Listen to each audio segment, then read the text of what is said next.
السلام عليكم ورحمة الله وبركاته. ازيكم عاملين ايه؟ وفيديو جديد من قناتكم قناة الكابتن. قبل ما نبدأ الفيديو ما تنسوش تضغطوا على زر اللايك وتشتركوا في القناة عشان يوصلكوا كل الحلقات الجديدة والمميزة. وبرضك ما تنسوش تصلوا على سيدنا محمد صلى الله عليه وسلم في الكومنتات.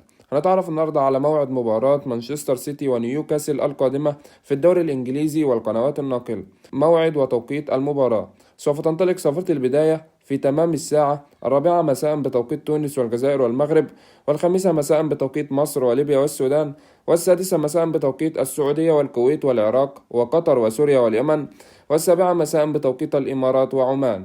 وسوف تقام المباراة على استاد الاتحاد اللي هو ملعب مانشستر سيتي يوم السبت الموافق 15/2/2025 15 فبراير 2025. وسوف يتم نقل المباراة عبر قناة بين سبورت. وما تنسوش تتوقعوا نتيجة المباراة في الكومنتات. وكان معاكم الكابتن واشوفكم في فيديو جديد. مع السلامة.